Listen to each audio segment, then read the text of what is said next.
इस दुनिया में कोई भी ऐसा इंसान नहीं है जिस इंसान के पास परेशानी ना हो, लेकिन कुछ इंसान ऐसे होते हैं अपनी परेशानी को दूर करने के लिए वह जल्दबाजी में गलत फैसला ले लेते हैं, जिसकी वजह से वह हमेशा हमेशा के लिए तबाही के कगार पर पहुंच जाते हैं। आज की घटना में सेम कुछ ऐसे ही होता है कि एक व्यक्ति के सामने कुछ ऐसी उलझन पड़ जाती है कि उसी को दूर करने के लिए एक ऐसा फैसला ले लेता है जिसकी वजह से हमेशा हमेशा के लिए जेल के सलाखों के पीछे पहुँच ही जाता है और साथ में एक युवती ही इस दुनिया को छोड़ के चली भी जाती है। लेकिन जब लोगों के सामने सच्चाई निकल के आता है, इसे सुनने के बाद लोगों के रूह तक खड़े हो जाते हैं। आखिर क्या था इस घटना में, इस घटना में क्या हुआ, इस घटना की आप पूरी तह तक सच्चाई जानने के लिए इस वीडियो को आप लास्ट तक ज़रूर देखिएगा। नमस्कार दोस्तों, मैं प्रदीप कुमार आपको इस स्टडी बात चैनल पे मैं स्वागत करता हूँ।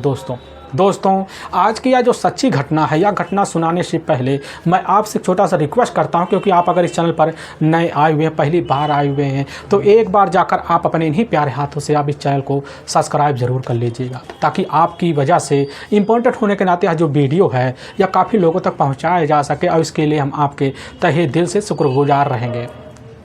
आज की यह जो सच्ची घटना है, यह घटना है ठीक छत्तीसगढ़ प्रदेश, और उसी का ही कोरबा एक ज़िला पड़ता है, और ठीक उसी में ही कटघोरा थाना पड़ता है, और ठीक उसी में ही तुमान गांव पड़ता है।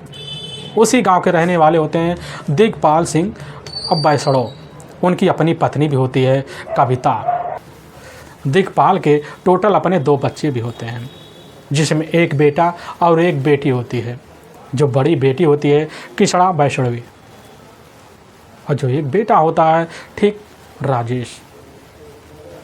दोनों बच्चों के साथ मिलकर अपनी ज़िंदगी खूबसूरत तरीके से दिगपाल जो होता है जीने के लिए वहीं पास एक प्राथमिक स्वास्थ्य विभाग होता है, उसी में जाकर कंपाउंडरी का काम किया करते थे, जिसकी वजह से दिगपाल के पास अब ठीक ठाक पैसे आते हैं और पारिवारिक खर्चा बड़े आराम से उसी से निकल जाया करता था। और तभी मैं बात कर रहा हूँ ठीक 30 मई साल 2021 का ही सुबह का टाइम होता है। दिगपाल जो होते हैं सुबह उठते हैं, उठने के बाद अपना शौच वौच करने के बाद दतोइन करते हैं, और दतोइन करने के बाद तुरंत ही अपने मकान के एक बाड़ा होता है उसी के पीछे जाते हैं। दतोइन करके जैसे फेंकते हैं तो उसी समय इनकी निगाह जो होती है झाड़ी के करीब जाती है, देखते हैं तो उनकी चीखें निकल जाते हैं, क्योंकि झाड़ी में उनकी अपनी जो बेटी होती है एक मृत अवस्था में किसड़ा पड़ी होती है। दिगपाल वहीं पर चीख कर तुरंत ही अपनी पत्नी वो आवाज़ लगाते हैं और बुलाना शुरू कर देते हैं। लेकिन इस आवाज़ को सुनकर वहाँ काफ़ी लोग इकट्ठा हो जाते हैं, और दिगपाल अपनी बेटी किसड़ा के पास जाते हैं, देखते हैं उसके गले में एक साड़ी का पल्लू लटका हुआ है। बड़ी जल्दबाजी में दिगपाल अपनी बेटी के गले में से साड़ी का जो पल्लू होता है उसको निकालते हैं, फिर अपने ही गोद में रख लेते हैं। फिर वहीं दहाड़े मारकर चीख चिल्ला पड़ते हैं, लेकिन चीखने की जो आवाज़ होती है उस मोहल्ले में पड़ती है, तो वहाँ के जो लोग होते हैं सुनकर दौड़े दौड़े बड़ी तेज़ी से उसी बाड़े की तरफ अब भागते हैं, झाड़ी में पहुंचते हैं, देखते हैं दिगपाल अपनी बेटी को अपने गोद में लेकर दहाड़े मारकर अब चीख चिल्ला रहे। उनकी पत्नी भी आती वहीं दहाड़े मारकर चीख चिल्ला पड़ती। उनका अपना बेटा राजेश भी आता, वह भी वहीं अपनी बहन का नाम लेकर दहाड़े मार रहा होता है। काफ़ी लोग उस मोहल्ले के इकट्ठा हो जाते हैं। तभी उसी में से मुखिया होते हैं। मुखिया उसी समय इस मामले को गंभीर समझते, इसकी जो सूचना होता है तुरंत कटघोरा पुलिस थाने में अब दे देते हैं। वहाँ के थाना प्रभारी अविनाश सिंह इस मामले को काफ़ी गंभीर लेते हैं, और गंभीर लेने पर इसकी जो सूचना होता है अपने से बड़े अधिकारी एसपी को दे देते हैं, और साथ में डॉग स्क्वाड की टीम को भेजवा देते हैं, फोरेंसिक टीम को भी भेजवा देते हैं।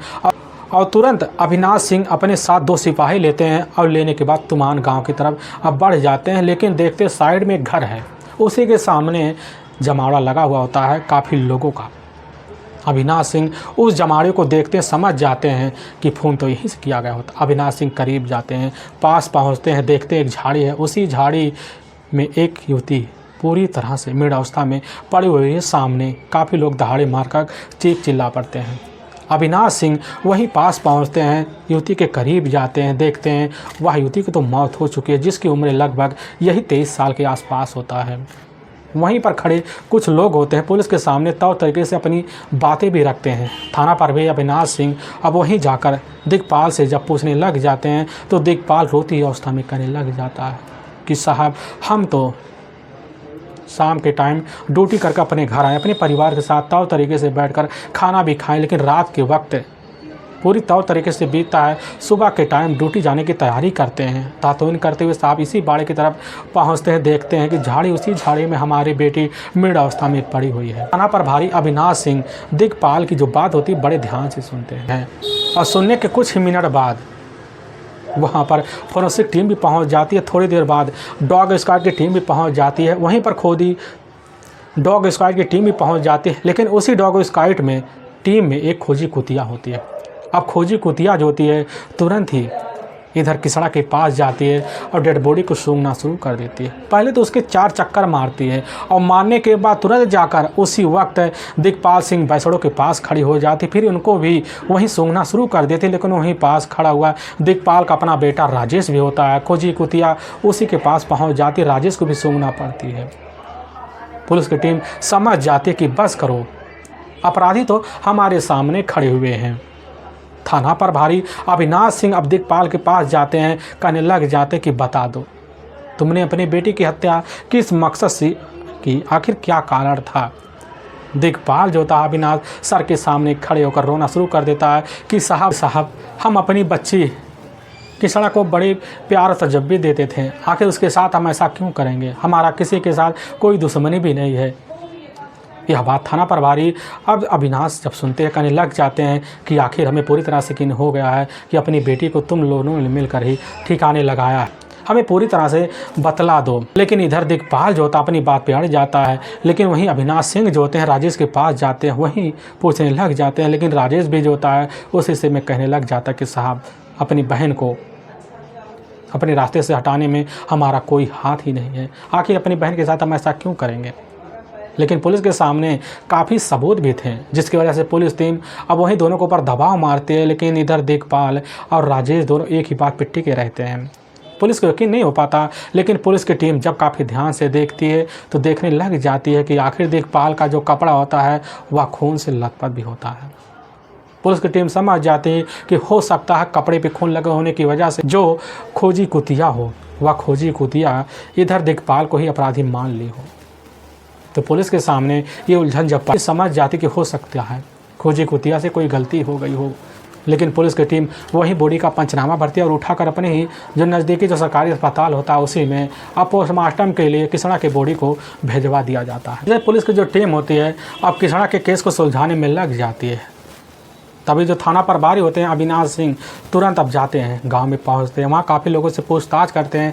उन्हीं के द्वारा पुलिस के सामने एक चौंकाने वाली सच्चाई भी निकल के आ जाती है।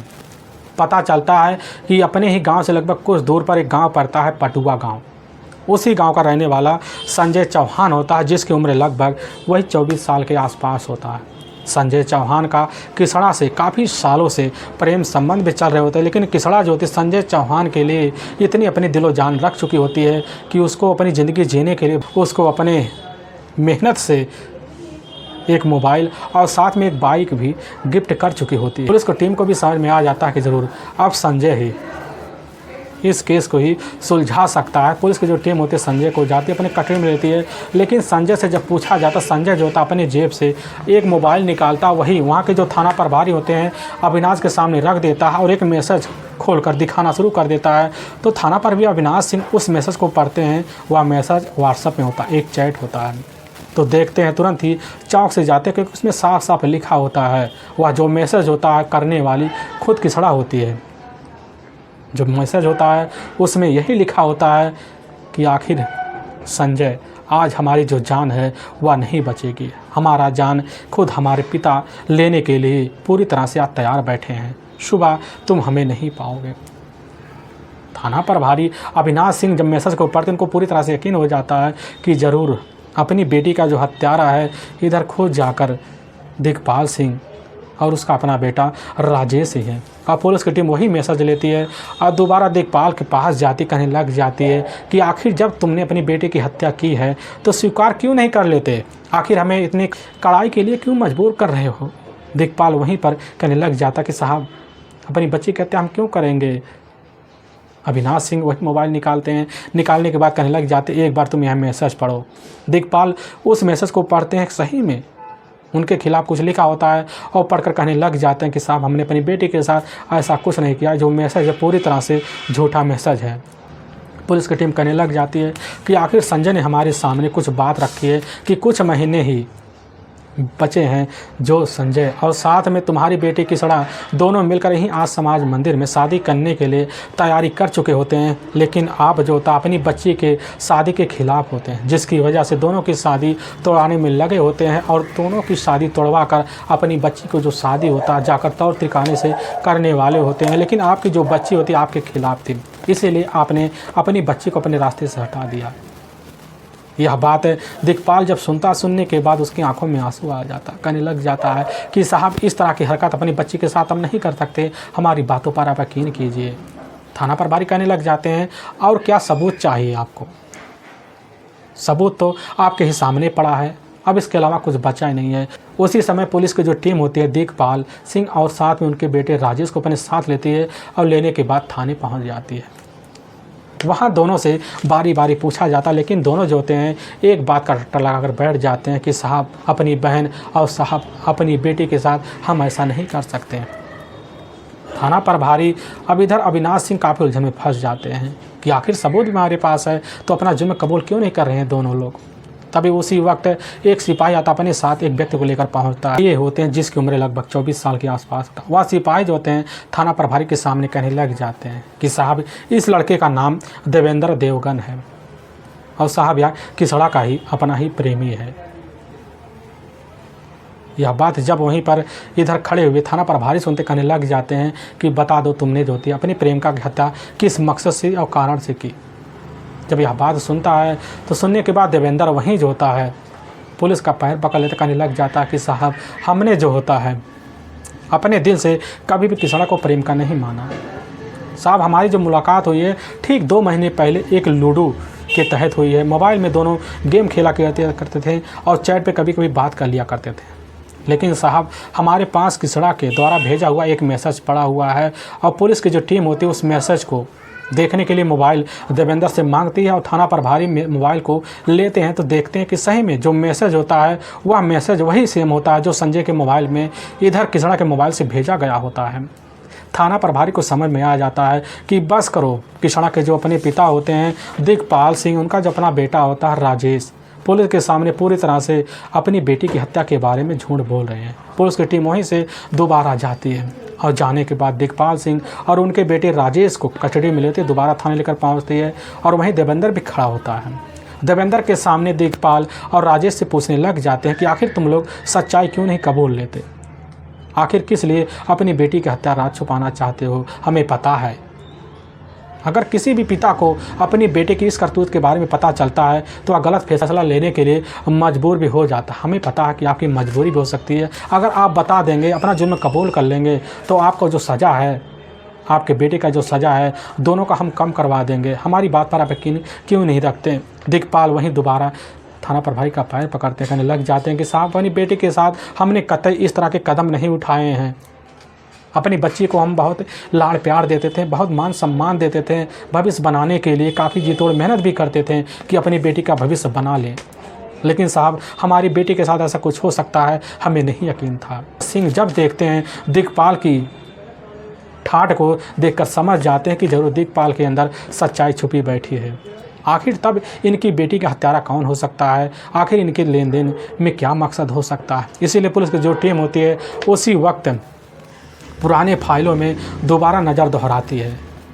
थाना प्रभारी अविनाश सिंह जो होते हैं उनकी जो नज़र होती है दोबारा अब वह जाकर किसड़ा का जो अपना प्रेमी होता है संजय चौहान के ऊपर चला जाता है और जब जाता है तो निगाह उसी समय संजय चौहान के ऊपर शंका की वजह से टिका देते हैं। सोचने लग जाते एक बार चलकर संजय से दोबारा पूछताछ किया जाए, क्योंकि घटनास्थल पर जब संजय खड़ा होता है तो उसकी आंखों की जो रोशनी होती है एकदम चौधियाई सी होती है और आंखों एकदम पूरी लाल पड़ी होती हैं। हमें शंका संजय के अंदर कुछ ना कुछ सच्चाई छुपी बैठी है। पुलिस की टीम वहीं से एक चाल समझ कर निकल तो पड़ती है और चाल स्वभाव से पूछने के लिए संजय को दोबारा थाने ले आती है और एक चाल चलती है। उसी के तहत संजय के सामने एक गोला दाग कि संजय हमें एक बात तुम यही सही बता दो कि आखिर जब घटना किसड़ा के साथ हुआ था तो उस रात तुम्हारा मोबाइल क्यों स्विच ऑफ पड़ा हुआ था। तो संजय पुलिस के घेरे में पड़ जाता है, कहने लग जाता है कि साहब उस वक्त हमारे मोबाइल का जो बैटरी होता है मौके पर ख़राब हो गया था और मोबाइल इसलिए बंद हो गया था। थाना प्रभारी अविनाश सिंह कहने लग जाते हैं कि हमने तुम्हारे मोबाइल का पूरा सीडिया डिटेल निकलवा भी लिया। उससे पता चला तुम्हारा मोबाइल जो होता है कभी भी स्विच ऑफ नहीं होता था, तो आखिर घटना के वक्त स्विच ऑफ क्यों पड़ गया।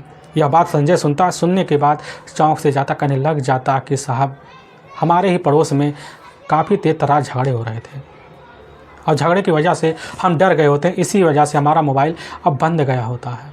थाना प्रभारी जैसे आप बात सुनते हैं सोचने लग जाते हैं कि आखिर संजय तुरंत पलट क्यों गया, इसके बाद में कुछ ना कुछ सच्चाई छुपी बैठी हुई है। इसीलिए पुलिस की टीम मनोवैज्ञानिक तरीके से पूछताछ शुरू कर देती, कहने लग जाती है कि हमें पता है घटना के वक्त तुम्हारे मोबाइल का जो लोकेशन होता है वह लोकेशन जाकर किसना के मोबाइल के लोकेशन के साथ अब दिखा रहा होता है। इसीलिए हमें पूरी तरह से यकीन हो बैठा है कि तुम ही किसना के हत्यारे हो, और बड़ी सहजता वक्त हमें बता दो, नहीं तुम्हारे लिए आगे मुसीबत बनने वाली है। और संजय जैसी यह बात सुनता है, उसी समय सुनने के बाद उसके जो आंखें होते हैं उसी आंखों में से आंसू आ जाते हैं।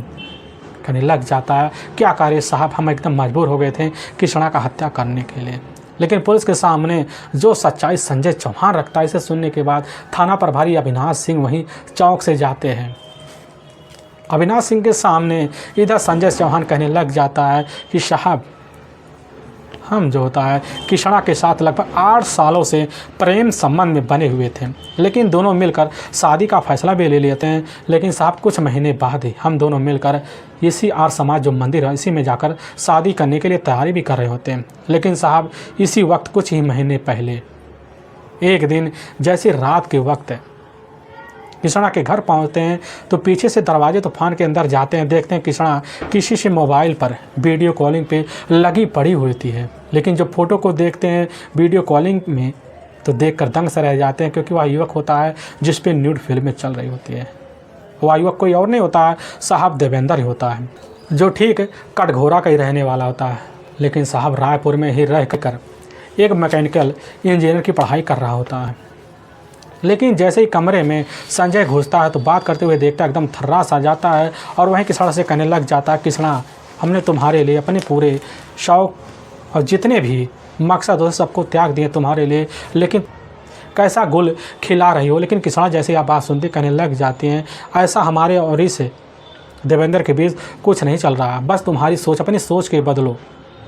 लेकिन संजय जैसे किसना के द्वारा इस बात को सुनता उसको यकीन हो जाता है किसना का जरूर जो था देवेंद्र के साथ काफ़ी महीनों से अफेयर चल रहा है और इसीलिए किसना हमसे दूरी बना रही थी, तभी तो बार बार शादी के लिए टाल जाया करती थी। हमें यकीन हो गया किसना का किसी के साथ अफेयर चल रहा है।